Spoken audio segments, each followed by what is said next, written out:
Hello everyone, welcome back to my channel. আরও একটা নতুন ভিডিও নিয়ে আবারও চলে এসেছি। অনেক দিন পর তোমাদের সাথে একটা লং ভিডিও শেয়ার করছি।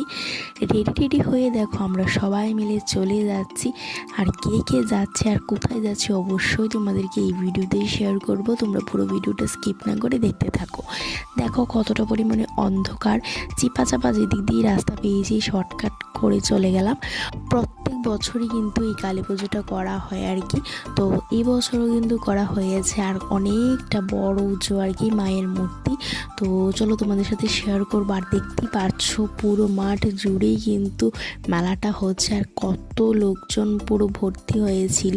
তো আমি, আমার ননদ, একটা দেওর গিয়েছিল, সাথে ননাস আর ননাসের হাজব্যান্ড। তো আমরা সবাই মিলে গিয়েছিলাম মেলাতে। তো দেখতেই পেয়েছো মায়ের মূর্তিটাকে কতটা সুন্দর। যেখানেই যাবে সেখানেই কিন্তু ফটো তোলা কারোর মিস হয় না। তো এখানে বর্দি আর দাদাভাই মিলে ফটো তুলে নিচ্ছে। আর দেখতেই পাচ্ছ কত রকমের দোকান বসেছে, সব কিছু আর কি তোমাদেরকে একটু একটু দেখাচ্ছি। জানি অনেকেই এখানে এসেছো, আবার অনেকেই এসেছো না। যারা যারা আসনি সত্যি মিস করেছো। অসাধারণ ছিল মেলাটা, তো তাও আবার বাড়ির সাথে। আর কি যে জিনিসের দাম বন্ধুরা, কি বলবো, কি আর কিনবো, কিছুই কেনার মতো নেই। আর সব কিছুই কিন্তু প্রচুর দাম ছিল। তো আমার ছেলেকে কিছু খেলনা আর আমার ননাসের ছেলেকে কিছু কিনে দিয়েছি।